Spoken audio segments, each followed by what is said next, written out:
Christmas shopping is well underway across London, but with prices rising over time, ideas about how much is acceptable to spend on presents has shifted too. I'm here on Oxford Street asking shoppers how much is acceptable to spend at Christmas and how that differs to past years. Depends on who it is, between 20 to 100, generally depending on who it is. We spend a lot, really, if we're being honest. I think the past couple of years we've probably spent sort of around about £100 per person. I spend about nearly £100, which is really bad when you think about it. I mean, if you used to spend £50 on someone, you don't get the same as what you did.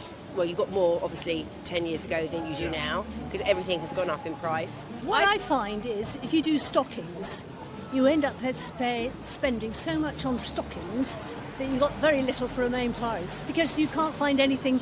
In my day, I had a pencil and a rubber. I think it's a lot easier to spend money now. It feels like you don't get as much, for what you got. With stuff that's trending on, social media, TikTok, etc. I think you don't really think about what you're buying now. You're a bit like, oh, everyone's buying that, we'll buy that for them because that's what everyone's getting at the minute. I think it definitely, as social media's progressed, it's definitely more of a desire. You see more things as well now. And if other people have got things that you want, I think there's a desire there, isn't there? Yeah. According to MoneySuperMarket, gifting is a major part of Christmas spending, with Brits set to spend an average of £181.07 on presents for family and friends this year.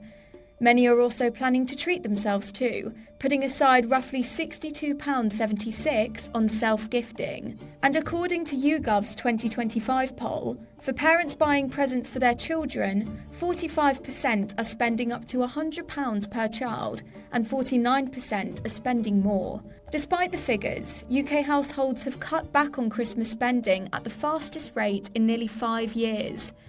Data from Barclays shows that card spending fell 1.1% in November compared to the same time last year, as people dealt with financial uncertainty over what was to come in the budget. In addition, while falling, inflation remains high, and household bills have been putting cost pressures on families all year. The combination of those concerns and economic unknowns has driven British people to rein in their spending in the run-up to Christmas.